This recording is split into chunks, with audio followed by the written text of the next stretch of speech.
اللہ تبارک و تعالی اس دنیا کے اندر بہت سارے لوگوں کو منصب اور مقام عطا فرماتا ہے۔ بہت سارے لوگ ایسے ہوتے ہیں جنہیں اللہ تبارک و تعالی زندگی میں بڑے بڑے مواقع عطا کرتا ہے۔ وہ چاہیں تو اس موقع سے اپنے ذاتی مفادات حاصل کریں اور چاہیں تو ان اچھے مواقع کو ملت کی، مذہب کی، قوم کی خدمت کے لیے وقف کر دیں۔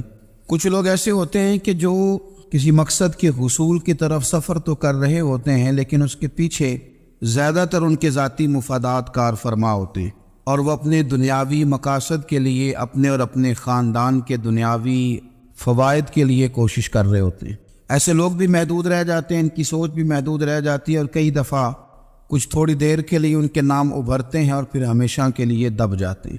کچھ لوگ ایسے ہوتے ہیں جو زندگی کے اندر اللہ کے لیے، اللہ تعالیٰ کی رضا کے لیے، رسول پاک صلی اللہ تعالیٰ علیہ وسلم کی خوشنودی حاصل کرنے کے لیے، دین کی، ملت کی، ملک کی سربلندی کے لیے آگے آنا چاہتے ہیں۔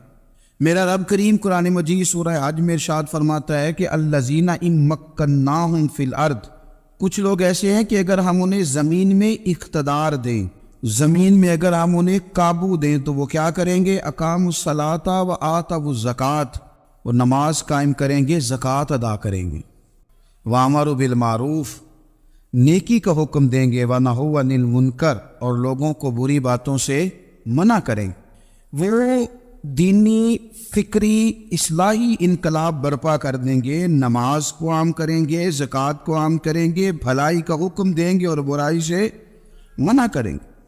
اللہ تبارک و تعالیٰ نے ان لوگوں کو جب اقتدار دیا، وہ کون لوگ تھے؟ سیدنا صدیق اکبر، حضرت فاروق اعظم، سیدنا عثمان غنی، حضرت مولا علی رضوان اللہ تعالی علیہم اجمعین۔ اللہ نے جب ان لوگوں کو اقتدار دیا زمین کے اندر، اللہ تبارک و تعالی نے انہیں نبی پاک علیہ الصلاۃ والسلام کی نیابت کے لیے چنا، تو ان لوگوں نے یہ انقلاب برپا کیا، نمازیں عام ہو گئیں، شوق سے لوگ صدقات و خیرات دینے لگے، بھلائی عام ہوئی، برائی کا کلا کما کیا گیا۔ ہمارے ہاں بھی لوگ احتساب کی باتیں کرتے ہیں، ہمارے ہاں بھی لوگ کہتے ہیں کہ میں رشوت خوری کو، کرپشن کو، ناجائز چیزوں کو ہمیشہ کے لیے جڑ سے اکھیڑ پھینکوں گا۔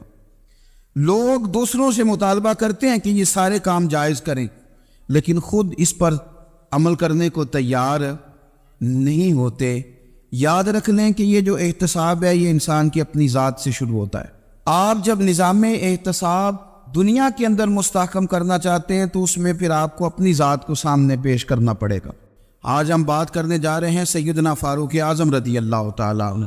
تو جناب عمر فاروق رضی اللہ تعالیٰ عنہ کا جو نظام احتساب ہے، انہوں نے اس کو گھر سے شروع کیا، اپنے آپ سے اس کا آغاز فرمایا تھا۔ ہمارے ہاں یہ ہوتا ہے کہ جس بندے کے اکاؤنٹ میں اچھے خاصے پیسے ہیں، وہ بل جمع کرانے جائے تو اسے لائن میں نہیں لگنا پڑتا، مینیجر صاحب اسے آگے بلا لیتے، تو وہ بعد میں کیا کہہ رہا ہوتا ہے؟ کہتا ہے دیکھو اللہ نے کتنی عزت دی ہے، مجھے لائن میں نہیں لگنا پڑا۔ بھائی لائن میں لگنا تو آپ کا یہ تھا کہ آپ سمجھتے ہیں کہ سارے مسلمان ہیں، مومنین ہیں، برابر ہیں، تو میں کسی کو تکلیف میں مبتلا نہ کروں۔ جب آپ آگے چلے گئے تھے تو آپ نے بہت سارے لوگوں کا حق مارا تھا، وہ لائن میں جو لگے ہوئے تھے ان کا وقت لمبا ہو گیا تھا۔ آپ نے تو اپنے آپ کو احتساب کے لیے پیش ہی نہیں کیا، بلکہ آپ نے کہہ دیا کہ جناب میرا تو رتبہ اعلیٰ ہے، لہذا یہ میرا حق بنتا تھا، مجھے تو استحکام ملنا چاہیے تھا۔ یہاں بہت سارے لوگوں نے اپنے حق میں چیزوں کو اور رنگ میں پیش کیا۔ سیدنا فاروق اعظم رضی اللہ تعالیٰ عنہ نے اس نظام احتساب کو اپنے گھر سے شروع فرمایا۔ حضرت عمر فاروق رضی اللہ تعالیٰ عنہ اپنے بچوں سے فرمایا کرتے تھے کہ جب میں حکم لوگوں کو کروں گا نا، اپنی رعایا کو، مسلمانوں کو میں کوئی حکم دوں گا تو تمہیں پہلے اس پر عمل کرنا پڑے گا۔ آپ فرمایا کرتے تھے یاد رکھنا لوگ تمہیں اس طرح دیکھیں گے، لوگ اس طرح تمہیں دیکھیں گے جس طرح گوشت کھانے والا پرندہ گوشت کو دیکھا کرتا ہے۔ چیل گوشت کھاتی ہے تو کیا کبھی اس کو پیغام بھیجنا پڑا ہے کہ تو آجا یہاں گائے مر گئی ہے، بھینس مر گئی ہے؟ خود بخود اس کی نظر ہوتی ہے، وہ پہنچ جاتی۔ جناب عمر فرمانے لگے میرے گھر والوں، میرے بیٹوں، میری بیٹیوں، میری اہلیہ، لوگ تمہیں اس طرح دیکھیں گے جس طرح گوشت کھانے والے پرندے دیکھتے ہیں، لہذا میں جب کسی کو عمل کروں تو پہلے تمہیں اس پر عمل کرنا پڑے گا جب میں کسی کو حکم دوں۔ آپ فرمانے لگے یاد رکھنا اگر تم نے میرا حکم نہ مانا تو غیروں نے حکم نہ مانا تو انہیں ایک سزا ملے گی، اور اگر میرے گھر والوں نے نہ مانا تو ڈبل سزا ملے گی، تم پر ڈبل سختی کی جائے گی کہ تم نے میری بات کیوں نہیں مانی۔ یہ نظام احتساب ہے۔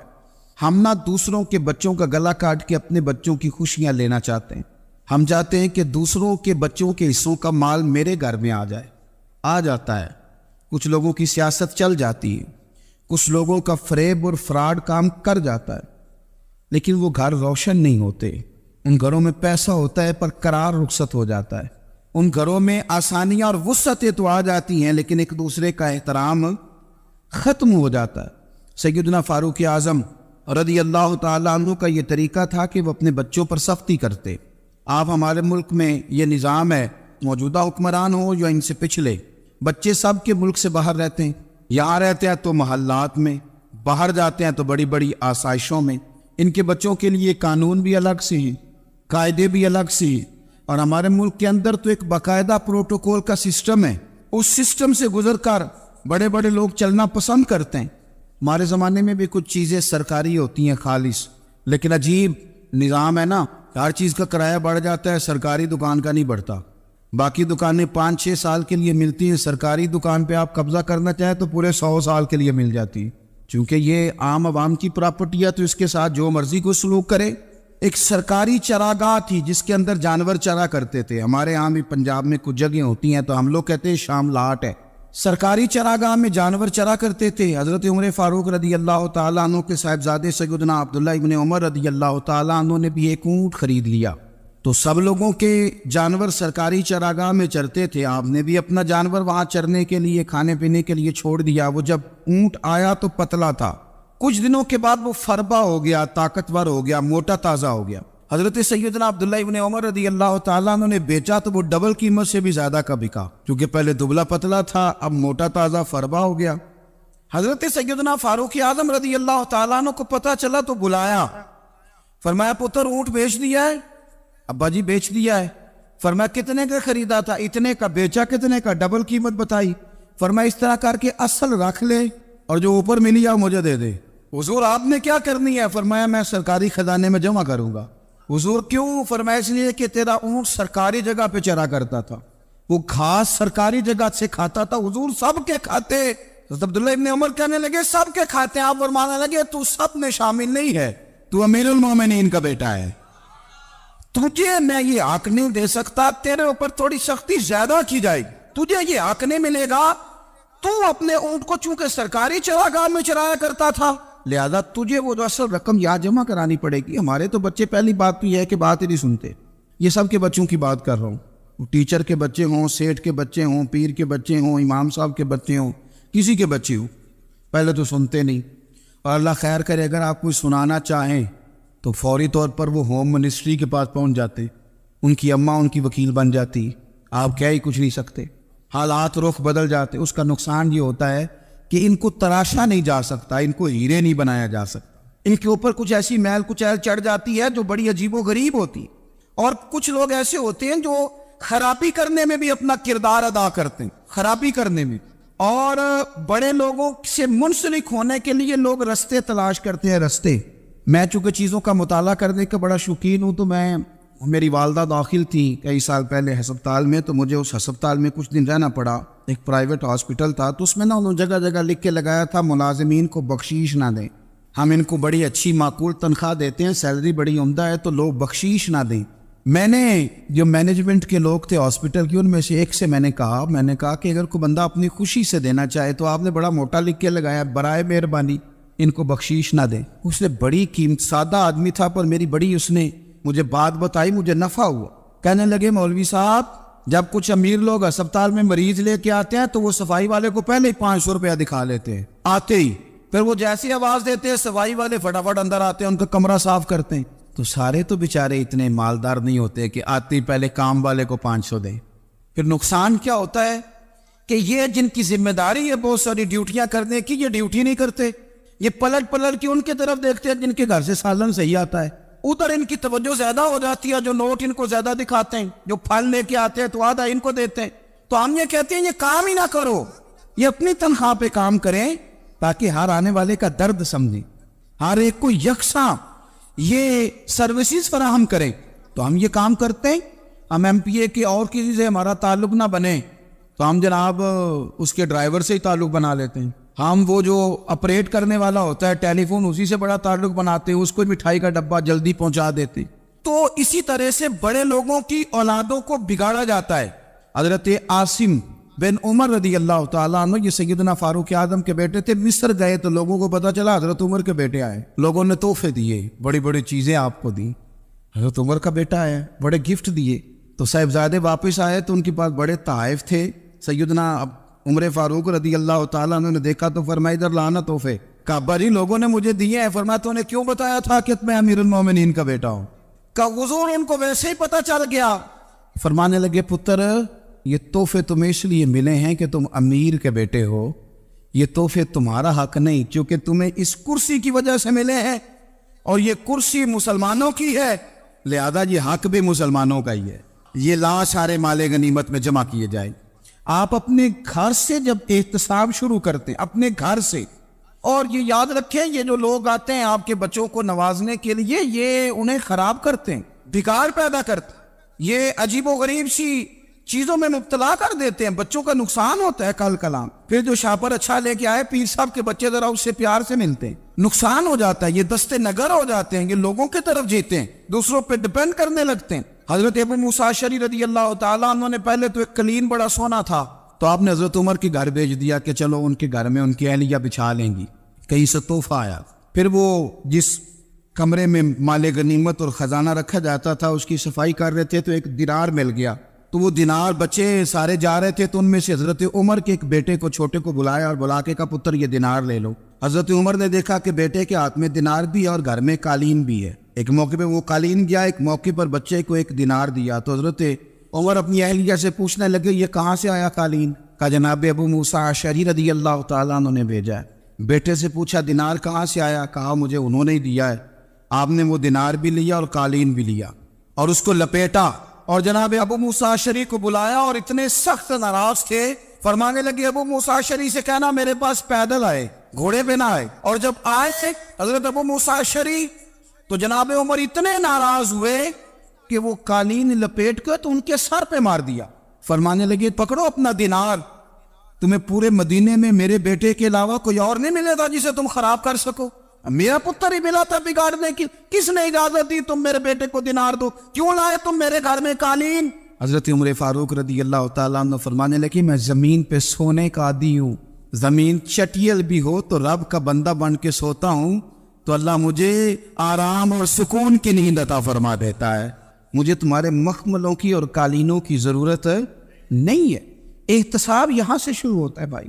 یاز ہم نہ اپنے گھر میں بیٹھ کے مایوس باتیں کرتے ہیں اور فلانے کے بچے کہاں پہنچ گئے، فلانے کے بعد بڑا پیسہ آ گیا، میں کچے مکان میں رہوں، میں یہ کروں، دیکھو مجھے نہیں سہولی. یہ تو آپ مایوسی والی باتیں کر رہے ہیں، یہ تو آپ کمزور باتیں کر رہے ہیں. یہ تو اس طرح کی باتیں تو ہارے ہوئے لوگ کرتے ہیں. اس طرح کا لب و لہجہ تو ان لوگوں کا ہوتا ہے جو احساس کمتری کا شکار ہوتے ہیں. یہ آپ نے کس طرح کا لب و لہجہ اور اپنے بچوں کو آپ بھکاری بنا رہے ہیں تاکہ دوسروں کو دیکھ کے تو مایوس ہو جائیں. اٹھ باندھ کمر کیوں ڈرتا ہے، پھر دیکھو خدا کیا کرتا ہے. آپ کا جو احساس ہے وہ اتنا خوبصورت ہو، آپ کے لہجے کے اندر اس قدر ٹھہراؤ ہو، آپ کو اطمینان آ چکا ہو، اور آپ کے بچے کبھی بھی کمپیریزن نہ کریں اپنا کسی کے ساتھ، کبھی بھی انہیں کرنے نہ دیں. آپ وہ کبھی یہ بات نہ کریں کہ فلانے زیادہ اچھا کھاتے پیتے ہیں تو ہم کدھر ہے، کرنے نہ دیں. انہیں بتائیں کہ بیٹا اپنی مٹی پہ چلنے کا سلیقہ سیکھو، سنگ مرمر پہ چلو گے تو پھسل جاؤ گے. ان کو بتائیں کہ جو تمہارے پاس ہے یہ خدا کا عطیہ ہے، اسی پر تم نے قناعت کرنی کبھی بھی. حضرت زید بن حارثہ سے نبی پاک صلی اللہ علیہ وسلم کو بڑا پیار تھا. پھر ان کے بیٹے حضور کے غلام زادے حضرت اسامہ بن زید کے ساتھ بھی حضور بڑا پیار کرتے. لیکن یہ تو مسلمہ حقیقت ہے نا کہ عظمت اور شان تو سیدنا فاروق اعظم کی زیادہ ہے. امت کا اتفاق ہے کہ نبیوں کے بعد سب سے بڑا درجہ جناب صدیق اکبر کا، اور پھر اللہ نے مقام عطا کیا حضرت فاروق اعظم کو. یہ بڑے لوگ تھے. ایک دفعہ مال تقسیم ہو رہا تھا تو حضرت عمر رضی اللہ تعالیٰ عنہ نے حضرت اسامہ بن زید کو 4000 دینار دیے اور اپنے بیٹے عبداللہ ابن عمر کو 3000 دینار دیے. تو حضرت عبداللہ ابن عمر گھر جا کے کہنے لگے ابا جی اسامہ میں وہ کون سی خوبی ہے جو میرے اندر نہیں، اور اسامہ کے باپ میں وہ کون سی خوبی ہے جو آپ کے اندر نہیں. تو حضرت عمر کی عاجزی دیکھیے. حالانکہ بال اتفاق دنیا جانتی ہے کہ جناب عمر فاروق رضی اللہ تعالیٰ عنہ افضل ہیں، پھر بھی پتہ اپنے بیٹے سے کیا کہتے ہیں؟ فرماتے ہیں او سن یار وہ خدمت گزار ہیں نبی پاک کے، وہ بھی حضور کے گھر میں ڈیوٹی کرتے، نوکری کرتے، اور ان کے بیٹے بھی حضور کی نوکری کرتے، یہ خدمت گزار ہیں۔ فرمانے لگے اگر تو نے پوچھ لیا تو سن، پھر میری تو رائے یہ ہے کہ تیرے سے زیادہ اسامہ بن زید حضور کی نظر میں پیارے ہیں، اور اسامہ کا باپ تیرے باپ سے زیادہ نبی پاک کا پیارا ہے۔ کوئی کمپیریزن کرنے نہیں دیا، بچوں کو کسی ایسی جگہ کھڑے ہونے نہیں دیا۔ فرمایا یہ وجہ ہے، یہ انداز ہے کہ تو زیادہ پیارا ہے۔ حضرت عمر فاروق رضی اللہ تعالیٰ عنہ پسند نہیں کرتے تھے، ذرا برابر بھی پسند نہیں کرتے تھے کہ کوئی شخص اور مال آتا تو اپنے رشتہ داروں کو نوازنے سے بچتے۔ مال غنیمت آتا ہے نا، ہمارے ہاں تو اللہ خیر کرے جب کوئی بندہ کونسلر بنتا ہے، چیئرمین بنتا ہے، تو ٹھیکہ کس کو دیتا ہے؟ کوئی چلو بھتیجا مل جائے، کوئی بانجا مل جائے، کوئی چھوٹا بھائی، اسے بھی کام مل جاتا ہے ساتھ۔ نوازنے پہ لوگ آتے ہیں تو وہ تلاش کرتے ہیں کہ کہاں کو میرا ہے، وہ ٹینڈر ہی ان کے نام کے پاس ہوتے ہیں جن کی طرف ذرا نظر کرم زیادہ ہوتی۔ حضرت عمر فاروق مال تقسیم کر رہے تھے تو بیٹی آگے کہنے لگی ابا جی رشتہ داروں کا بھی حق ہوتا ہے، آپ سب کو دیتے ہیں، آپ کے قریب ہی نہیں آتے۔ تو حضرت عمر فاروق نے کیا لفظ کہے، کیا حقیقت ہے، کیا حسن ہے۔ فرمانے لگے پتر یہ مال تیرے باپ کا نہیں، مسلمانوں کا ہے، جب تیرے باپ کا ذاتی مال ہوگا تو اپنے رشتہ داروں کو دے گا، یہ مسلمانوں کا مال ہے، یہ اسی حساب سے تقسیم ہوگا جو عدل کا حساب ہے، جو ترازو ٹھیک ہے۔ فرمایا تو مجھے یہ مشورہ نہ دے، یہ مسلمانوں کا مال۔ یہاں سے نظام میں احتساب شروع ہوتا ہے، یہاں سے انسان آگے بڑھتا ہے، اور پھر کوئی تکلف نہیں کسی پر حضرت عمر کا، کوئی چھوٹا ہے یا بڑا ہے۔ حضرت ابو سفیان رضی اللہ تعالیٰ عنہ سردار رہ چکے ہیں مکے کے، بڑے آدمی، لیکن نظام احتساب میں کوئی چھوٹا بڑا نہیں ہوتا۔ حضرت عمر فاروق مکہ مکرمہ گئے تو لوگوں نے کہا حضور جناب ابو سفیان نے نا گلی میں پتھر رکھے اور بہت سارے لوگوں کو رستوں میں تکلیف ہو رہی ہے، تو حضرت ابو سفیان رضی اللہ تعالیٰ عنہ سے بھی لوگ کہہ دیتے تو وہ بھی اٹھا دیتے، لیکن لوگوں نے چونکہ وہ سردار تھے، بڑے تھے، تو لوگوں نے ان سے کہا نہیں۔ حضرت عمر جب آئے تو کہا تو جناب عمر نے پرواہ نہیں کی، خود آئے، جناب ابو سفیان سے کہا یہ پتھر آپ نے رکھے؟ کہا حضور ہاں۔ فرمایا یہ بھی اٹھائیے، یہ بھی اٹھائیے، یہ بھی اٹھائیے۔ جب وہ اٹھا رہے تھے تو حضرت عمر کہہ رہے تھے شکر نہیں اللہ کا کہ عمر کہہ رہے ہیں اور ابو سفیان مانتے جا رہے ہیں، شکر نہیں۔ یہ نظام احتساب ہے کہ بڑا ہو یا چھوٹا ہو، اس کو یہ حق حاصل نہیں ہے کہ مسلمانوں کو وہ کسی تکلیف میں کسی بھی صورت میں مبتلا کرے، کہیں بھی کسی جگہ بھی، اس کو یہ والی اجازت نہیں۔ حضرت سیدنا عمر فاروق رضی اللہ تعالیٰ عنہ۔ پھر ایک اور بات تھی، میں کئی دفعہ یہ بات کہتا ہوں اور مجھے ذاتی طور پر اس کا بڑا تجربہ ہے، کچھ لوگ نا خوشامد پسند ہو جاتے، بڑی عمدہ تعریف کرتے ہیں، اوئے ہوئے ہو پول باندھتے ہیں پورے، آپ کے پاس آئیں گے تو کہیں گے جناب آپ سے زیادہ اچھا بندہ ہی کوئی نہیں، تو وہ نا آپ سے کام نکلواتے ہیں، پھر وہ کسی دوسرے کے پاس جاتے ہیں تو اسی طرح کا رویہ وہ دوسروں کے ساتھ کرتے۔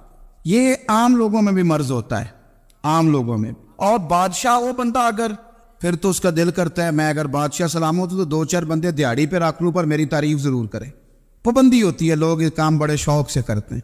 اور شیخ سعدی فرمایا کرتے تھے لکڑی کو گھن کھا جاتی ہے اور بڑے لوگوں کو خوشامد کھا جاتی ہے خوشامد۔ حضرت عمر فاروق رضی اللہ تعالیٰ عنہ اس معاملے میں بھی بڑے مضبوط تھے۔ ویسے مجھے اور آپ کو اچھا کون لگتا ہے؟ ہماری غلطیاں بتانے والا؟ ہمارے ایسا فرمایا کرتے تھے اپنے دشمنوں کی باتوں پر بھی غور رکھو، تمہارے دشمن تمہیں نکھار دیتے ہیں، تمہارے اندر جو کوتاہیاں ہوتی ہیں وہ تمہیں پتہ چل جاتی ہیں کہ یہاں میری اصلاح ہو رہی، ان پر غور کرو وہ کیا کہتے ہیں۔ حضرت عمر فاروق کی تعریف کی ایک بندے نے، کمال تعریف کی، وہ اس کا خیال تھا کہ رزلٹ بڑا شاندار آئے گا، بادشاہ کی تعریف ہوتی تھی تو پھر تھیلی جاتی تھی اشرفیوں کی، کمال رزلٹ آئے گا۔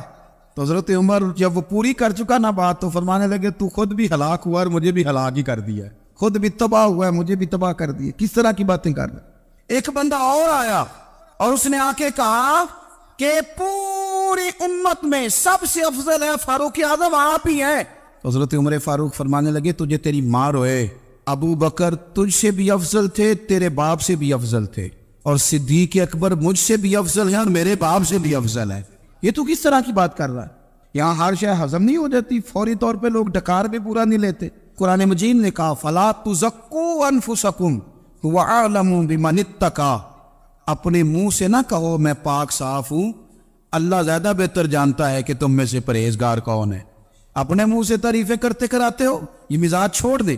حضرت عمر رضی اللہ تعالیٰ عنہ پسند نہیں کرتے۔ ایک آدمی نہ چلتا تھا وہاں تو بڑا متکبرانہ چال کے ساتھ چلتا، حضرت عمر نے دیکھا، یہاں تک احتساب فرماتے، زمین پہ زور زور سے پیر پٹکتا، چال بڑی اس کی متکبرانہ، لوگ بڑے پریشان ہوتے۔ حضرت عمر نے ایک دن سمجھایا، باز نہیں آیا، اگلے دن پہ درہ نکال لیا، لگائے 4 درے، فرمایا آج کے بعد نہ چلنا اس طرح مدینے میں پیر پٹک پٹک کے۔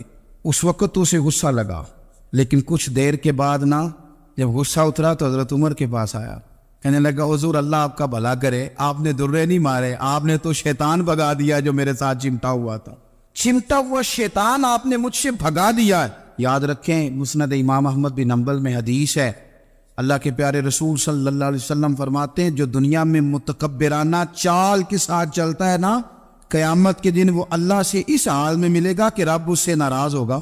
متکبرانہ چال سے نہیں چلیں گے۔ تو حضرت فاروق اعظم رضی اللہ تعالیٰ عنہ کا یہ طریقہ تھا کہ آپ خیال کرتے، اور پتہ کس طرح کا آپ کا مزاج تھا، فرماتے تھے تقسیم کرو، دوسروں کا بھی خیال رکھو۔ جس طرح بندہ دیوانہ وار نہیں لوگوں کا خیال رکھتا کہ بندہ بگڑے کوئی نہ، دیوانہ وار۔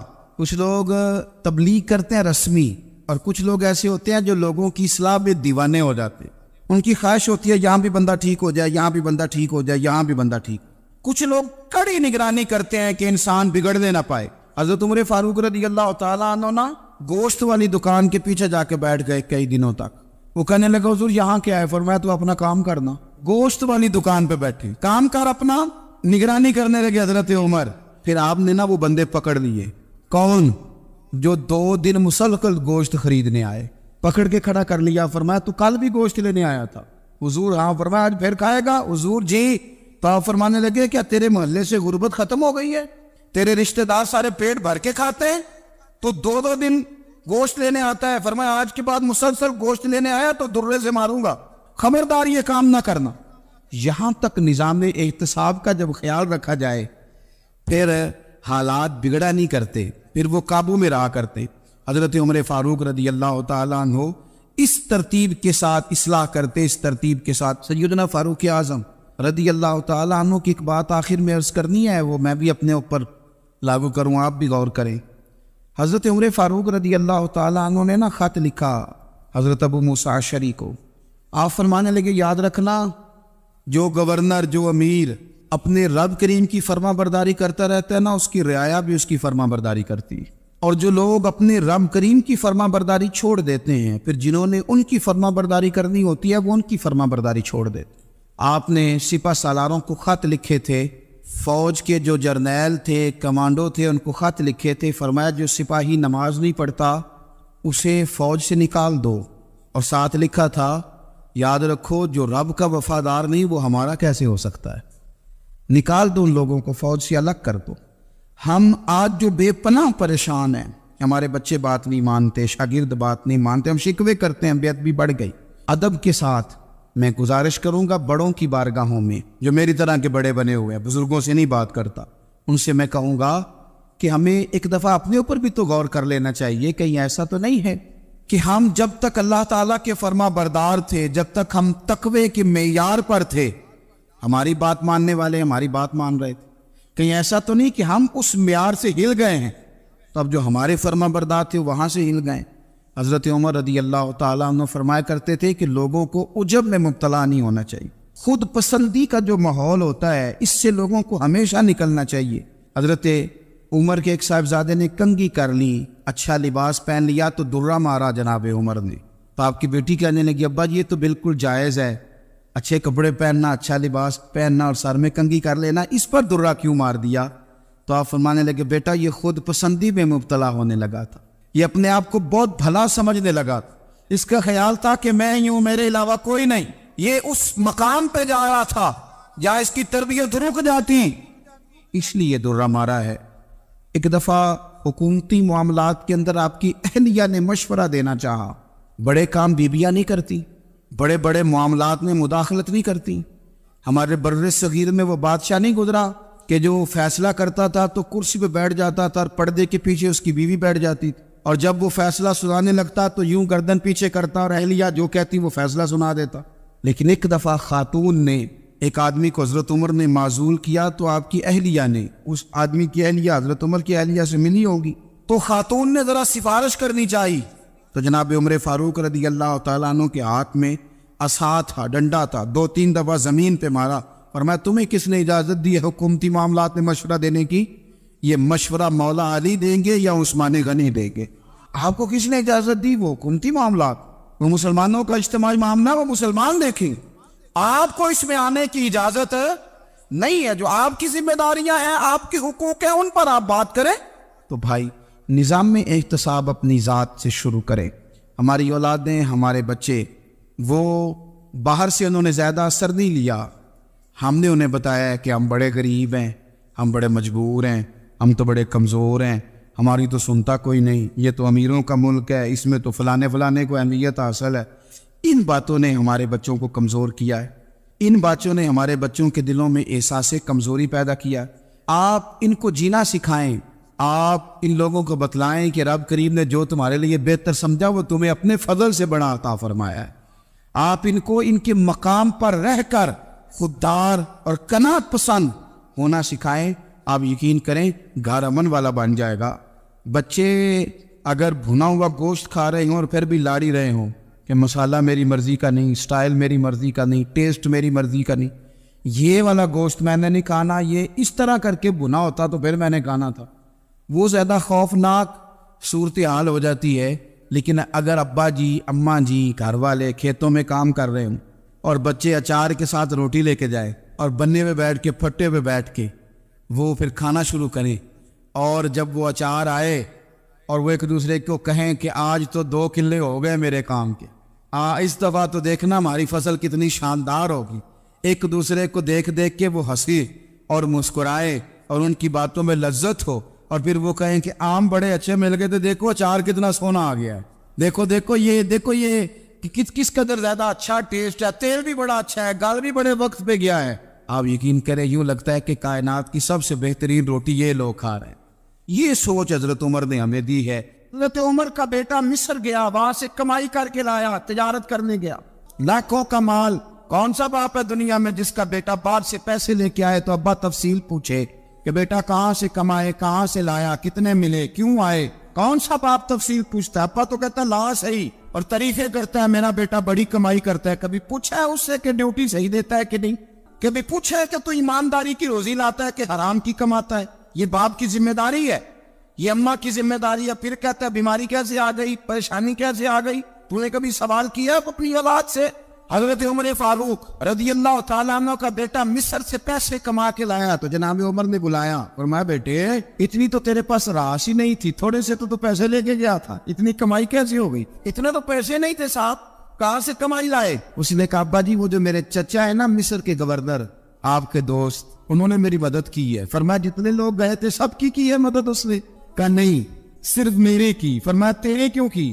کہا حضور آپ کے دوست ہے۔ فرمایا چپ کر، حضور انہوں نے مجھے اتنے پیسے دیے، میں نے کاروبار میں ڈالے تو نفع آیا تو میں ان کی رقم دے کے۔ فرمایا خاموش ہو جا، باقی جتنے لوگ گئے تھے سب کی مدد کی اس نے؟ کہا نہیں حضور صرف میری کی۔ فرمایا اس نے تیری مدد نہیں کی، اس نے خلیفہ کے بیٹے کی مدد کی، اس لیے کہ وہ خلیفہ کو اپنے حق میں نرم کر سکے۔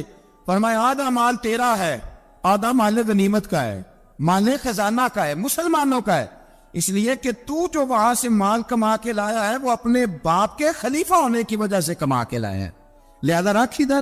یا کہتے ہیں کدھر سے آیا، کیسے آیا، کون سا حساب دے، کیا کرے؟ او بھائی حضرت عمر رضی اللہ تعالیٰ عنہ کا اپنی اولاد کے بارے میں یہ رنگ ہے۔ ایک جنگ سے نا خوشبو آئی، خوشبو بڑی مہنگی ہوتی تھی، عرب میں خوشبو آج بھی بڑی مہنگی ہے، وہ زیادہ استعمال کرتے۔ میری باتوں کی سمجھ آ رہی ہے میرے بھائی؟ بڑی مہنگی خوشبو تھی۔ جب وہ خوشبو آئی تو حضرت عمر نے کہا، گھر میں پہلے پہنچی حضرت عمر کے، چونکہ زیادہ عورتیں استعمال کرتی تھی گھر کے اندر خوشبو، مرد بھی لگاتے تھے۔ حضرت عمر نے اپنی بیوی سے کہا، آپ کی زوجہ تو تھی وہ بڑی خوشبو کو پسند کرتی۔ حضرت عمر نے اپنی زوجہ سے کہا کہ خوشبو لاؤ، میں نے ایک عورت کی ڈیوٹی لگائی ہے، وہ خوشبو تول کے نا تو حصہ برابر صحابہ میں بانٹ دے گی۔ تو آپ کی زوجہ کہنے لگی کسی بی بی کی ڈیوٹی لگانے کی کیا ضرورت تھی، میں جو موجود تھی میں بانٹ دیتی ہوں تول کے حصہ برابر۔ آپ نے فرمایا نہیں تو رہنے دے، فلانے پہ بھی بانٹے گی۔ حضور میں نے بھی بانٹنی ہے، میرے پہ کچھ حق ہے؟ آپ نے فرمایا نہیں تو تفصیل نہ پوچھ، تو خوشبو دے دے، کوئی اور بانٹے گی۔ خاتون خانہ تھی نا، کہنے لگی نہیں مجھے بھی آج آپ کو بتانا ہی پڑے گا کہ کوئی جو بانٹ سکتی ہے تو میں کیوں نہیں بانٹ سکتی؟ زوجہ کہتی عمر نے بات کی تو میری چیخیں نکل گئیں۔ حضرت عمر فرمانے لگے جب تو خوشبو بانٹے گی نا تیرے ہاتھوں کو بھی لگے گی، تیرے دوپٹوں کو بھی لگ جائے گی۔ اگر رب کریم نے مجھ سے سوال پوچھا کہ عمر خوشبو تو مسلمانوں کی تھی، تیری بیوی کے دوپٹے کو کیوں لگ گئی، تو میں اللہ کے حضور کیا جواب دوں گا؟ اگر اللہ نے یہ سوال کیا کہ تیری بیوی نے کیوں لگائی، وہ تو حصہ تھا مسلمانوں کا، تو تو نے تیری بیوی نے کیوں لگائی؟ تو فرمایا میں نہیں چاہتا کہ اللہ کے حضور مجھے اور تجھے باز پرس ہو، لہذا کسی اور کو بانٹنے دے۔ زوجہ روئی اور تڑپ کے کہنے لگی عمر مجھے لگتا ہے صبح قیامت بھی تیری بیوی ہونے کی وجہ سے اللہ مجھے جنت عطا فرما دے گا، تیری زوجہ ہونے کی برکت سے۔ بھائی یہ معیار رکھا، خدا کی قسم ایسا شخص تاریخ میں دوبارہ نہیں آیا۔ اتنا بڑا آدمی، اتنا بڑا شخص، اتنا بڑا آدمی، اور پھر رنگ یہ ہے کہ عمر 22 لاکھ مربع میل کا حکمران، اور کھجور کے درخت کے نیچے مٹی کا ڈیلا لے کے سو گئے ہیں، پرواہ کوئی نہیں، کوئی مسئلہ ہی نہیں۔ 2 غلام ساتھ بیٹھے، ایک روٹی حضرت عمر نے گھر سے منگوائی، تھوڑا سا سرکہ، تو غلام کہنے لگے ہم نے بھی کھانی ہے۔ فرمایا کوئی حرج نہیں، روٹی کوئی پیٹ بھر کے کھانا ضروری تو نہیں، 3 حصوں میں بانٹ لیتے۔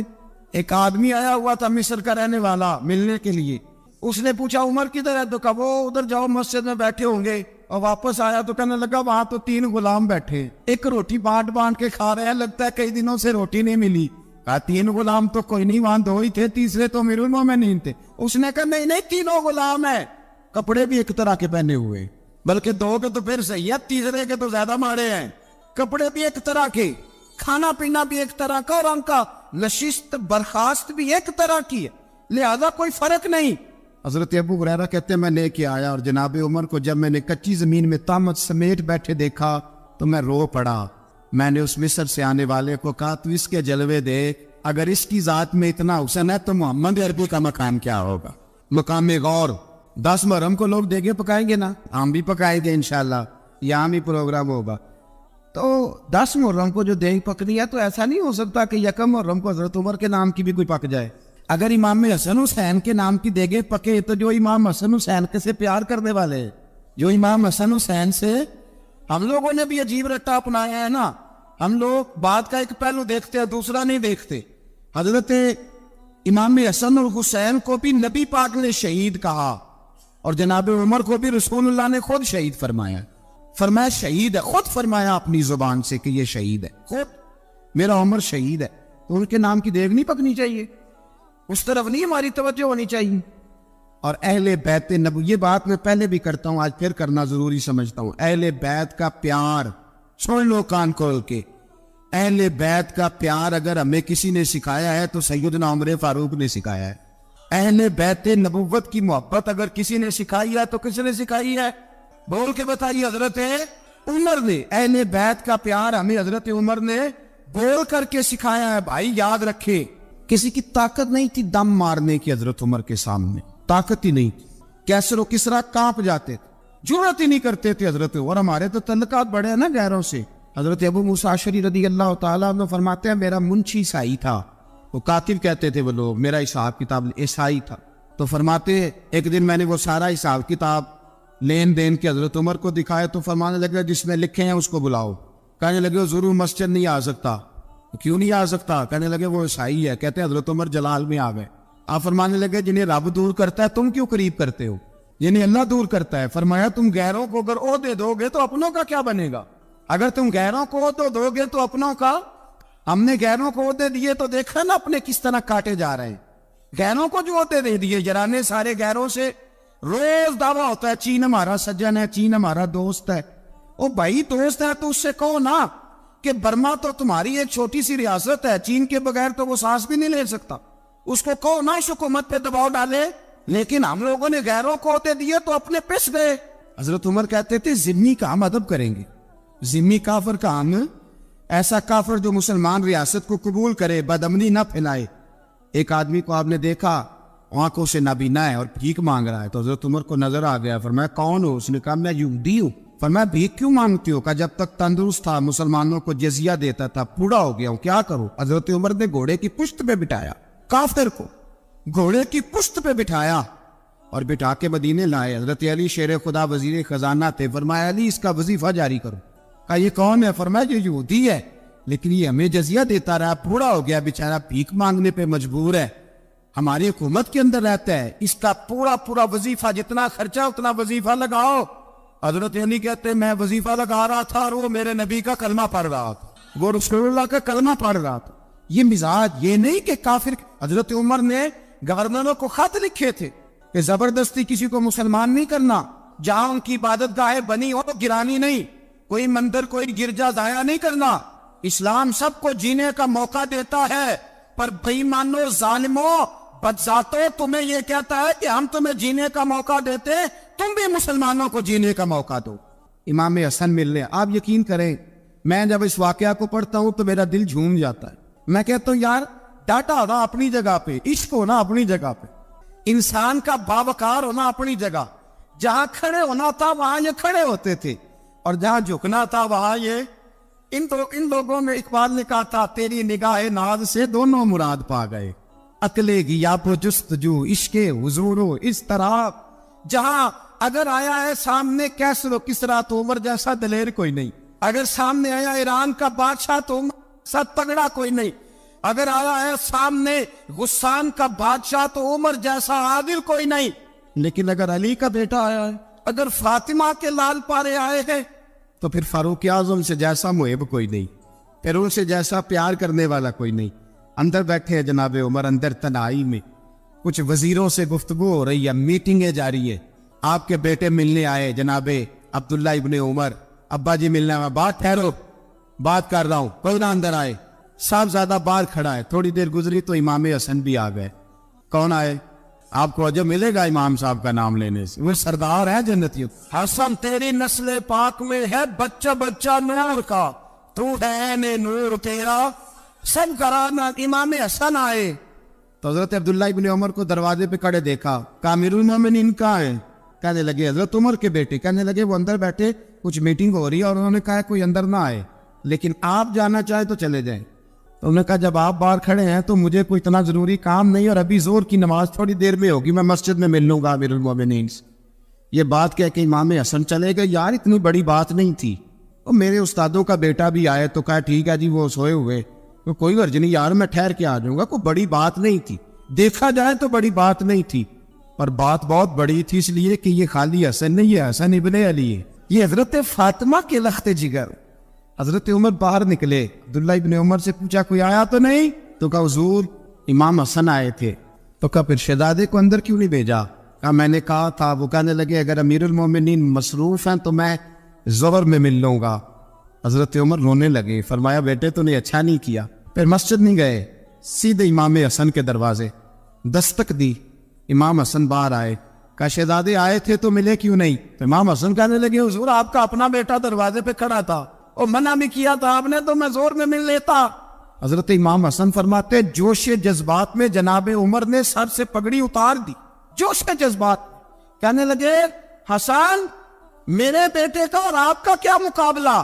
کیا اس کی ماں کا نام فاطمہ الزہرا ہے؟ کیا اس کی نانی کا نام خدیجہ الکبریٰ ہے؟ کیا اس کے نانے کا نام محمد مصطفیٰ ہے؟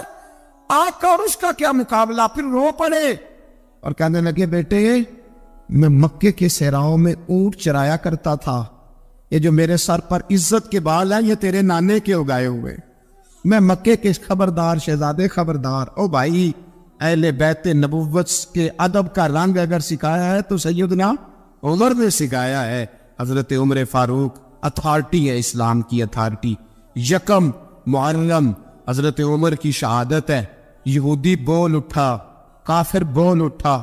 اگر 6 مہینے عمر دنیا میں اور رہتے تو دنیا میں کوئی کافر موجود نہ ہوتا. 6 مہینے. اور جب اس بطل جلیل کا جنازہ اٹھا, اللہ بخاری پڑھیے نا, اللہ ارزقنا شہادت فی سبیلک, اللہ بسترے کی موت نہ دینا, شہادت ہی دینا. عمر شہید ہوئے, مسجد نبوی میں نماز پڑھاتے, اور جب جنازہ اٹھا تو مدینے کا پھر پیچھے جو دلیر بچے وہ مولا علی تھے. جناب عمر کا جنازہ اٹھا تو سب سے پہلی آئے جو نکلی وہ حضرت علی کی زبان سے نکلی, اور حضرت ساری داڑھی سور سے بھر گئی. لوگوں نے کہا کہ علی کیا ہوا؟ فرمانے لگے تم دیکھ نہیں رہے جنازہ کس کا اٹھا ہے؟ پلٹ کے دیکھو تو صحیح، پتہ نہیں ہے کون گیا ہے۔ کہ حضور کیا ہوا؟ آپ فرمانے لگے عمر اس طرح کے کام کر کے گیا ہے، اب ان کے رستوں پہ کون چلے گا؟ کون اس کے جگر راہ وفا میں نقش ایسے چھوڑ آیا ہوں، میں جس منزل سے گزرا ہوں وہ اب تک یاد کرتی ہے۔ حضرت علی حضرت عمر کے جنازے پہ کھڑے ہو کے کہتے ہیں اللہ مجھے اس طرح کے عمل کرنے کی توفیق دے جس طرح کے عمر کر کے گیا۔ میرے بھائی قتل عزیز، قتل حریت حضرت عمر رضی اللہ تعالیٰ عنہ جو اپنی زندگی انقلاب والی گزار کے گئے۔ عمر جب دنیا سے گئے تو 80 دینار کا قرضہ تھا، 22 لاکھ مربع میل کا حکمران، اور اپنے بیٹے سے کہنے لگے بیٹے کوشش کرنا تیرے خاندان والے مل کے میرا قرضہ اتار دے، میری قبر پہ بوجھ نہ رہے، اور اگر خاندان والے مدد نہ کریں تو میرے دوستوں سے بات کرنا، وہ مدد نہ کرے تو پھر علی سے بات کر لوں۔ ان کا پیار آپس میں اتنا، اور تو اختلاف ثابت کر رہا۔ 80 دینار کا قرضہ چھوڑ کر حضرت عمر دنیا سے گئے، اور جاتی دفعہ کہہ گئے میرے بعد میرے بچوں کو حکومت کے مشورے میں بھی شامل نہ کرنا، حکومت کے مشورے میں بھی میری اولاد شامل نہ ہو۔ اتنا بڑا شخص اتنا بڑا رنگ دے کے یکم محرم کو جب عمر فاروق کا وصال ہوا تو بیٹے سے کہنے لگی اماں عائشہ سے جا کے کہو میرا بھی نبی پاک کے روضے میں دفن ہونے کو دل کرتا ہے۔ ایک قبر کی جگہ ہے اماں جی نے اپنے لیے رکھی ہے، بخاری۔ حضرت عائشہ کے پاس صاحبزادے گئے، کہنے لگے اماں جی عمر کو زخم لگ گیا ہے، حالت بڑی پریشانی والی ہے۔ وہ کہتے ہیں اگر اماں اجازت دے۔ سید عائشہ رو پڑی، فرمانے لگی کہ اپنی قبر کی جگہ تو نہیں نہ کسی کو دیتا، پر عمر نے کمال ہی بڑا کیا، اسے کہو جاؤ گنبد خضرا میں قیامت تک جو مصطفیٰ پہ اور ابو بکر پہ سلام پڑے گا وہ تجھ پہ بھی سلام پڑھ کے جائے، جاؤ میں نے جگہ دی۔ حضرت عمر فاروق رضی اللہ تعالیٰ عنہ مدینے کی گلی سے گزر رہے ہیں، امیر المومنین ہے، مدینے کی گلی سے گزر رہے ہیں، ایک گھر کے اندر سے بچیوں کے رونے کی آواز آئی، بچیاں رو رہی ہیں، اور بچی اپنی ماں سے کیا کہتی اماں ابو بکر تو اب انتقال کر گئے، حضرت عمر کا پہلے دن ہے خلافت کا، اب ہمارا کیا بنے گا؟ ابو بکر تو وصال کر گئے۔ حضرت عمر فاروق رضی اللہ تعالیٰ عنہ نے رونے کی آواز سنی، دروازے پہ دستک دی، کہا بیٹو کیا بات ہے؟ تو بچیاں کہنے لگی عمر ہمارے ابا جی ہماری 10-15 بکریاں ہیں، تو ہمارے والد صاحب ان کا دودھ دھو کے بیچا کرتے تھے، گزارا ہو جاتا تھا۔ جس دن ابا جی فوت ہوئے تو اس دن سے لے کر ابو بکر صدیق روز عصر کے بعد آیا کرتے تھے، ہماری بکریوں کا دودھ دھو کے دیتے تھے، کچھ ہم پیتی تھی کچھ بیچ لیتی تھی، گزارا چلتا تھا۔ جس دن ابو بکر صدیق خلیفہ بنے تو ہم نے جا کے کہا ابو بکر اب کون دودھ دھوئے گا؟ تو سیدنا صدیق اکبر رضی اللہ تعالیٰ عنہ نے فرمایا بیٹے پہلے تو میں مرضی سے خدمت کرتا تھا، اب تو مصطفیٰ کی امت کی نوکری میری ڈیوٹی بن گئی ہے، تو میں آؤں گا۔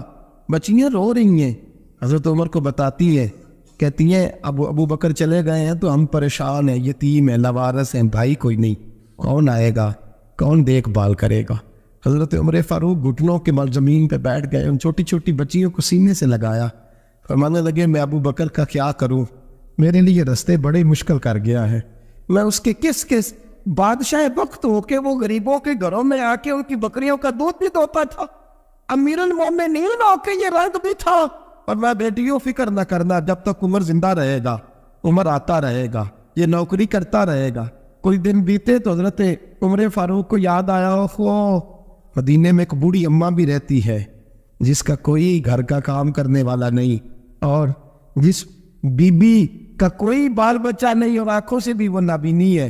حضرت ابو بکر صدیق رات کے سناٹے میں جایا کرتے تھے، اس کے گھر میں جھاڑو دیتے تھے، یہ بادشاہ ہے، اس کی فقیری کا رنگ دیکھو، اس کو کنویں سے پانی بھر کے لا کے دیتے تھے، اور یہ لفظ آپ سنیں گے تو حیران ہو جائیں گے۔ اس بوڑھی اماں کے لیے نا ایک کونے میں گھر میں دور بار سین میں ایک جگہ کھود دی تھی جہاں وہ بی بی پخانہ اور پیشاب کرتی تھی۔ امیر المومنین حضرت ابو بکر صدیق رات کو جاتے تھے اور اس کا وہ پخانہ وہاں سے اٹھا کے باہر پھینک کے آیا کرتے تھے۔ اس عورت نے پیغام بھیجا کہ عمر سے کہو میری بھی ڈیوٹیاں تو نہیں سر انجام دینی ہے۔ عمر فاروق ساری رات کام کرتے، سناٹا گہرا ہوتا، جھاڑو دبایا ہے بغل میں، اور عمر فاروق نکلے ہوئے اس بی بی کے گھر میں جھاڑو دیا جا رہا ہے۔ حضرت انس بن مالک فرماتے ہیں میں نے آخری عمر میں بھی اس بوڑھے عمر کو دیکھا ہے، اس بڑھاپے میں بھی میں نے اس شخص کو دیکھا ہے کہ جب وجود کمزور ہو گیا، داڑھی سفید ہو گئی، لیکن پھر بھی اس کا انداز نہیں بدلا۔ اس نے ساری زندگی بادشاہی میں فقیری کر کے گزار دی، یہ پھر بھی کسی کے گھر میں جھاڑو دیتا ہے، کسی کی بکریوں کا دودھ دھوتا ہے، یہ کسی غریب میرے دوست یہ۔ اور جب سیدنا فاروق اعظم رضی اللہ تعالیٰ عنہ خطبہ دینے بیٹھتے تو کپڑے پھٹے ہیں، پیبند لگے ہیں، مزاج سادہ ہے، بڑا مال آیا ہے، بڑا مال، لیکن تقسیم کر دیا۔ اور یہی انداز آگے اپنے گورنروں کو دیا۔ حضرت سعید بن عامر رضی اللہ تعالیٰ عنہ آپ کے گورنر ہیں، حمص کے گورنر ہیں۔ جب لسٹ آئی نا غریبوں کی، حضرت عمر نے کہا کہ حمص کے جتنے غریب لوگ ہیں ان کی لسٹ بنا کے بھیجو، ان کو چندہ لگانا ہے۔ تو 17ویں 18ویں نمبر پر حضرت سعید بن عامر کا نام بھی آ گیا، گورنر صاحب کا۔ تو حضرت عمر نے سوچا شاید کوئی اور سعید بن عامر ہے، فرمانے لگے یہ کون ہے جس کی ڈیوٹی لگائی تھی؟ اس سے کہنے لگے یہ سعید کون ہے؟ تو کہا حضرت جی ہمارے صوبے کا گورنر۔ تو فرمایا اس کی لسٹ فقیروں میں؟ فرمانے لگے پتہ نہیں آپ نے کیا رنگ بھر کے بھیجا ہے، مہینہ مہینہ یہ شخص درختوں کے پتے کھا کے گزارا کر دیتا۔ کہ یہ میں فرشتوں کی کہانیاں نہیں سنا رہا آپ کو، میں آپ کو جنات کی عالم بالا کی باتیں نہیں، اس دھرتی پہ بسنے والے، اس دھرتی پہ وقت گزارنے والے میرے رسول پاک کے تیار کردہ ہیروں کی باتیں عرض کر رہا ہوں۔ حضرت عمر گئے ایک دفعہ، کہا مجھے بتاؤ تمہارا گورنر کیسا ہے؟ تو حمص کے لوگ کہنے لگے ہمیں اپنے گورنر سے 4 شکایتیں۔ کون کون سی؟ کہ پہلی بات تو یہ ہے کہ گورنر صاحب کو چاہیے فجر کے وقت آئے، یہ سورج نکل آتا ہے تو باہر آتے ہیں گھر سے، آپ کہہ کے تو دیکھیں کسی معمولی سرکاری ملازم سے بھی، پھر آپ دیکھیے آپ کا کیا بنتا ہے۔ کہا یہ سورج نکلتے وقت آتے ہیں۔ دوسری شکایت یہ ہے کہ دن کو ملتے ہیں رات کو نہیں ملتے۔ تیسری شکایت یہ ہے کہ مہینے میں ایک دن ملتے ہی نہیں گورنر صاحب۔ چوتھی شکایت ہے کہ روتے ہیں، کبھی کبھی اتنا روتے ہیں کہ بے ہوش ہو جاتے ہیں۔ حضرت فاروق اعظم نے کھڑا کر لیا، فرمایا سعید تیری شکایات آئی نہ کہ حضور حکم۔ فرمایا سنا ہے، پہلے تو فجر کے وقت آ جاتا تھا لوگوں کے مسائل سننے، اب تو سورج نکلتے وقت آتا ہے۔ کہ حضور بیوی بیمار ہو گئی ہے اور گھر میں نوکر تو ہے کوئی نہیں، تو میں سویرے اٹھتا ہوں تو پہلے ناشتہ بناتا ہوں، بچوں کو کھلاتا ہوں۔ اس عورت نے 35 سال میرے ساتھ وفا کی ہے، اب چارپائی پہ ہے تو میں اس کے منہ میں لقمے ڈالتا ہوں۔ کہا اسے کھانا کھلا کے جب وہ دعا دیتی ہے تو پھر نکلتا ہوں۔ تو کہا سنا ہے تو ہفتے میں ایک دن ملتا ہی نہیں، مہینے میں۔ کہنے لگی حضرت جی جب مدینے سے آیا تھا تو ایک کرتا اور ایک تامت ساتھ لایا تھا، مجھے آج 2.5 سال ہو گئے ہیں، میں نیا لباس نہیں خرید پایا۔ میں نے عرض کی میں اس دھرتی پہ بسنے والے لوگوں کی داستان سنا رہا ہوں۔ کہا میں اپنی تہ میں دھو کر خشک ہونے کو ڈال دیتا ہوں، اسے آدھا دن لگ جاتا ہے، خشک ہوتی ہے تو تہ میں پہن کے قمیض دھو لیتا ہوں اور پھر قمیض ڈال دیتا ہوں۔ حضرت جی سارا دن بیت جاتا ہے تو باہر نہیں آ پاتا۔ حضرت عمر فاروق کی گردن جھک گئی، کا سنا ہے تو رات کو ملتا ہی نہیں، یہ لفظ کہے تو حضرت سعید بن عامر کہنے لگے یہ میرا راز تھا، آپ میرے امیر نہ ہوتے تو کبھی فحش نہ کرتا، دن میں نے بندوں کے لیے رکھا ہے، رات اپنے رب کے لیے رکھی ہوئی ہے۔ میں رات کی تنہائیوں میں اپنے کریم کی بارگاہ میں جاتا ہوں اور میں سارے دن کے گناہوں کی معافی مانگتا ہوں، میں اپنی غلطیوں کی تلافی کا سوال کرتا ہوں، اس کے حضور جاتا ہوں، اسے دکھڑے سناتا ہوں، رات میری اس کے لیے بیت جاتی ہے۔ حضرت عمر کی اور گردن جھک گئی، فرمایا یہ بتا کہ تو ملتا ہی نہیں، کہ کبھی کبھی تو روتا ہے اور بے ہوش ہو جاتا ہے۔ حضرت جی 40 سال کی عمر میں کلمہ پڑھا ہے، جب 40 سال کے پچھلے گناہ یاد آتے ہیں تو کب پھر میں ضبط نہیں کر پاتا، وہ خطائیں، وہ پاپ، وہ جرم، وہ خطائیں، جب سوچتا ہوں کہ رب کھڑا کر کے پوچھے گا بتا یہ جرم کیوں کیا، تو وہ احساس مجھے پریشان کر دیتا ہے۔ حضرت جی میں پھر برداشت نہیں کر پاتا، پھر میں تڑپ اٹھتا ہوں، میری یہ کوتاہیاں ہیں، بتائیے کیا کہتے ہیں۔ حضرت فاروق اعظم نے گردن اٹھائی تو آنکھوں میں آنسو تھے، کہنے لگے یا اللہ مجھے اس جیسے کچھ اور گورنر بھی عطا فرما، یا اللہ اس جیسے کچھ اور گورنر بھی۔ عزیزو اپنا حال کیا ہے؟ ملک شام جب فتح ہوا تو حضرت سعد بن ابی وقاص رضی اللہ تعالیٰ عنہ کہتے ہیں کہ کچھ لوگ مجھے کہنے لگے کہ ہم آپ سے معاملات طے نہیں کریں گے، ہم جزیہ دیں گے، ٹیکس دیں گے، اسلامی حکومت کے زیر اثر آئیں گے، لیکن آپ سے معاملات طے نہیں کریں گے، اپنے امیر کو بلائیے۔ تو حضرت سیدنا سعد بن ابی وقاص کہتے ہیں میں نے خط لکھا، فرماتے خط لکھا، حضرت عمر کو. میں نے کہا جناب آئیے. جواب میں حضرت عمر نے خط میں جواب لکھا کہ فلاں دن فلاں تاریخ فلاں وقت میں ملک کے شام پہنچ جاؤں گا. حضرت سیدنا عمر چلے گھر سے. ایک غلام، ایک گھوڑا، ایک نیزہ. حضرت فاروق اعظم نے کچھ کھجوریں، خشک کھجوریں، کچھ سرکہ باندھ کے رکھ لیا رستے میں کھانے کو. یہ بادشاہی میں فقیری ہو رہی ہے. لاکھوں مربع میل کا حکمران ہے، کروڑوں لاکھوں روپے پاس پڑے ہوئے ہو. وہ ساری چیزیں رکھ لی اور سیدنا عمر فاروق رضی اللہ تعالیٰ عنہ چلنے لگے. اب غلام سے کہنے لگے بھئی میرا گھوڑا ذرا ماڑا ہے، کمزور ہے، طے کر لیں اتنے میل تو گھوڑے پہ بیٹھے گا، میں پیدل چلوں گا. پھر اتنے میل میں گھوڑے پہ بیٹھوں گا، تو پیدل چلے گا. ملک کے شام پہنچنے کا وقت آ گیا. جب وقت آیا تو پیدل چلنے کی سواری حضرت عمر کی تھی، ان کی باری تھی پیدل چلنے کی، اور سواری پر سوار ہونے کی باری غلام کی تھی. تو یہ لوگ رشتے کرتے ہیں نا تو کرائے کی کار لے کے چلے جاتے ہیں. بعد میں وہ پوچھتے ہیں کہ تسی تے کار تے آئے سو. ہم اپنے آپ کو بنانے کے لیے جھوٹی اناج بھی خریدنی پڑے تو خریدنے سے ہم پرہیز. ہم جو بتاتے ہیں وہ ہم ہوتے نہیں، اور جو ہوتے ہیں وہ ہم بتاتے ہیں. حضرت سیدنا عمر فاروق رضی اللہ تعالیٰ عنہ سواری پہ غلام ہے، خود پیدل ہے. اور حال کیا ہے؟ بارش ہوئی تھی تو کچھ پانی کھڑا تھا چھوٹے چھوٹے جوہڑوں میں، چھوٹے چھوٹے تالاب بنے ہوئے تھے، پانی کھڑا تھا. تو حضرت عمر فاروق رضی اللہ تعالیٰ چمڑے کے جوتے پہنے، وہ جوتے دونوں اتار کے تو بغل میں دبا لیے. حضرت سعد بن ابی وقاص فرماتے ہیں اسی بغل میں نیزہ رکھ لیا اور تامت تھوڑا اونچا کر لیا کہ پانی سے چلنا ہے، اور غلام کو گھوڑے پہ بٹھایا ہے اور گھوڑے کی لگام پکڑی ہے تو یوں پیچھے رکھی ہوئی ہے. اور حضرت سیدنا فاروق اعظم رضی اللہ تعالیٰ عنہ آ رہے ہیں. غلام کہنے لگا حضور لوگ دیکھ رہے ہیں، مہربانی کرے بیٹھ جائیں. فرمانے لگے نہیں باری تیری ہے، تو ہی بیٹھے گا. اس نے کہا حضور نہیں وہ تو ٹھیک ہے، کوئی باری فرض تو نہیں نہ ہو گئی، آپ مہربانی کریں آپ آ جائیں، ذرا لوگ آ رہے ہیں. فرمایا تمہیں کہا تھا. غلام کا تھا میں نے تیسری دفعہ کہا تو حضرت عمر نے جلال سے دیکھا، اور جناب عمر کا جلال تو زمین کانپنے لگ جاتی تھی. کہتے ہیں کہا حضور آپ آ جائیں، تو کہتے تجھے کہا ہے نا چپ کر کے بیٹھا رہے. کہتے ہیں میں گھوڑے پہ ہی کانپنے لگا. غلام اب حضرت سعد بن ابی وقاص کہتے ہیں سورج غروب ہو رہا تھا، شعائیں پانی میں پڑ رہی تھی. حضرت عمر پانی سے میں نے غور سے دیکھا تو دوڑا گیا. جا کے نا بچے نہیں مشورہ دیتے ابا جی کو، ابا جی انج نہیں کری دا، دور بدل گیا جے. کہتے میں دوڑا گیا اور جا کر کے حضرت سیدنا عمر فاروق کو کہا حضور مہربانی کریں، ٹھیک ہے آپ کی درویشی سے کون آگاہ نہیں، وزیر کھڑے ہیں، سفیر کھڑے ہیں، بڑے بڑے عمرا، بڑے بڑے ملکوں کے حکمران ہیں، آپ مہربانی کریں یہ تام ذرا نیچا کریں، اور جوتا پہن لیں، اگر خراب ہو گیا تو اللہ نیا بھی دے دے گا، اور مہربانی کرے ذرا غلام کو کہے نیچے آ جائے. حضرت عمر کہنے لگے تمہیں کیا تکلیف ہے؟ کہا حضرت جی وہ وزیر مشیر کھڑے ہیں، یہودی ہیں، عیسائی ہیں، نجرانی ہیں، وہ بڑے بڑے مزاحمت کر بڑے بڑے ملکوں کے، آپ کا بڑا نام سنا ہے. حضرت سیدنا سعد بن ابی وقاص فرماتے ہیں میرے ساتھ اتنا ترش رویہ حضرت عمر کا پہلے کبھی نہیں ہوا.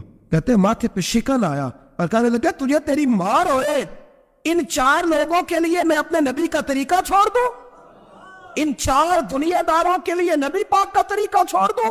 فرمانے لگے سر سے پگڑی اتاری حضرت عمر نے جلال میں، فرمانے لگے میرے سر پہ جو بال ہے نا یہ مجھے کسی دنیا دار نے نہیں دیے، یہ ساری عزتیں مجھے آمنہ کے نام میں عطا فرمائی ہے، اور میں ہوں محبوب کا طریقہ ان 4 لوگوں کی خاطر چھوڑ دوں. فرمایا قرآن کہتا ہے ان اللہ یامر بالعدل والاحسان، جب میں نے خود عدل کا تقاضا یہ رکھا ہے کہ کبھی وہ بیٹھے گا کبھی میں بیٹھوں گا، باری اس کیا تو میں کیسے بیٹھ جاؤں. حضرت سعد بن ابی وقاص فرماتے ہیں اسی درویشی میں سلام اس پر کہ جس نے بادشاہی میں فقیری کی. کہتے ہیں اسی درویشی میں حضرت عمر پہنچے تو جو پہلے ڈرا کرتے تھے جب حضرت عمر آئے تو انہیں کامتے بھی دیکھا، روب اور بڑھ گیا، ان کے دلوں کے اندر حضرت عمر کا دبدبا اور بڑھ گیا، اور میرے کانوں میں کہنے لگے سعد پہلے سنا تھا لیکن دنیا سچی کہتی ہے، جو حال محمد اور محمد کے غلاموں کا ہے صلی اللہ علیہ وہ دنیا میں دوسرا کوئی حاصل کر سکتا.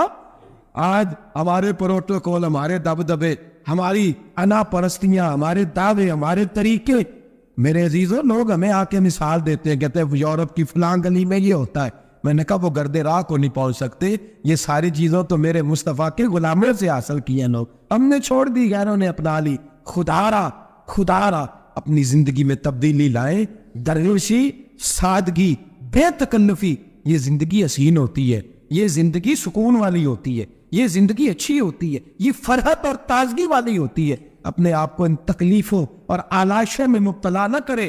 اگر اللہ مال دے، عزت دے، دولت دے، اللہ تعالیٰ نفاست عطا کرے تو پھر اپنے آپ کو سادہ کریں، آزاد کریں، کھلی ہوئی کتاب بنا کے اپنے آپ کو رکھیں۔ مجھے ایک بچہ کہنے لگا حضرت جی جب بھی آتے ہیں آپ کہیں بیٹھے مل جاتے ہیں، ہم کسی کو لا کے کہتے ہیں جناب حضرت جی بڑے مصروف ہیں اور آپ یہاں آگ تاپ رہے ہیں جلا کے، مہربانی فرمائیں۔ میں نے کہا یار 2-4 دن تو بن سور کے بیٹھنا بندے کے لیے آسان ہوتا ہے، سارا دن ملمہ سازی کر کے رکھنا اتنا آسان کام ہو تو ویسے بھی بندہ جو ہو وہ نظر آئے تو اس کے لیے زیادہ بہتر ہوتا ہے، جو ہو وہ دکھائی دے، وہ زندگی آسان ہو جاتی ہے، بہتر ہو جاتی ہے۔ اور ویسے بھی جو کھلی ہوئی کتاب ہوتی ہے اس میں لوگ مشکوک نہیں ہوتے، جو بندی ہوئی ہوتی ہے نا اس میں لوگوں کو خبر نہیں ہوتی کہ نہ جانے یہ کیا معاملہ ہے۔ میرے عزیزو اپنے آپ کو بے تکلف بنائے۔ بے تکلف سے مراد یہ نہیں کہ جیسے بے تکلفی ہم نے ایک غلط چیز کا نام بے تکلفی رکھ دیا ہے کہ جو آدمی بات پہ ٹھٹھا کرے، بات میں مذاق کرے وہ بے تکلف ہوتا ہے۔ یہ تو بے تکلفی اسلام اس کو پسند ہی نہیں۔ بے تکلفی سے مراد یہ ہے کہ جھوٹی انا نہیں بنائے، جھوٹے معاملات اپنے گرد نہیں اوڑے۔ اپنی اگر اللہ آپ کو بہت زیادہ مال و دولت دیتا ہے تو جتنا وہ اللہ رومی کہتے ہیں جتنا ٹہنی پہ پھل زیادہ لگتا ہے نا اتنی وہ ٹہنی جھک جاتی ہے، جو اکڑی ہوتی ہے سمجھو وہ خالی ہوتی ہے۔ اگر آپ پھلدار ہیں تو پھر آپ کو جھکے، پھر آپ کو با اخلاق ہونا چاہیے، با محبت ہونا چاہیے، پیار والا ہونا چاہیے۔ زندگی میں اس چیز کو ضرور اپنائیے۔ بڑے لوگ وہی ہوتے ہیں ان کا کردار بڑا ہوتا ہے، بڑے وہی ہوتے ہیں جن کی بات بڑی ہوتی ہے۔ کوئی باتوں سے اور پروٹوکول سے کبھی بڑا نہیں ہوتا، ہمیشہ مدحت خیر الانام میں گزرے، دعا ہے یوں اور درود و سلام میں گزرے۔ آخر دعویٰ الحمدللہ۔